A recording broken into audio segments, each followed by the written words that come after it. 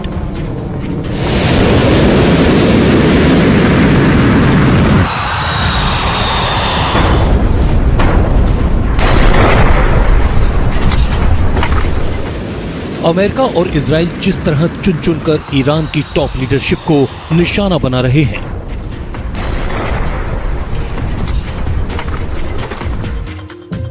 उससे साफ है कि ट्रंप और नेतन्याहू ने इस युद्ध को माइंड गेम से जीतने की रणनीति तैयार की है।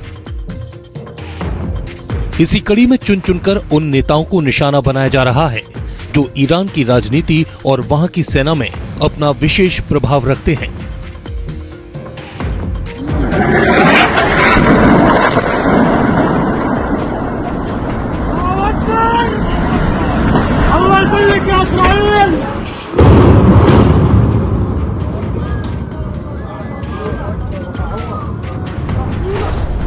पहले इजराइल ने ईरान के सुप्रीम लीडर को निशाना बनाया, लेकिन जब उनकी मौत के बाद भी ईरान ने घुटने नहीं टेके, तो एक एक करके अब उन नेताओं को निशाना बनाया जा रहा है जिनकी वजह से ईरान इजराइल और अमेरिका के खिलाफ युद्ध में टिका हुआ है।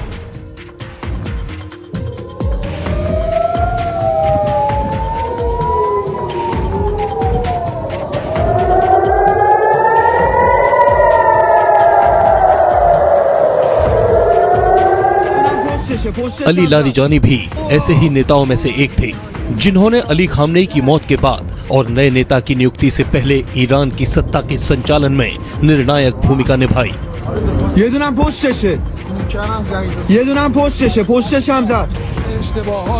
और यह संकेत दिया था कि ईरान लंबे संघर्ष के लिए तैयार है।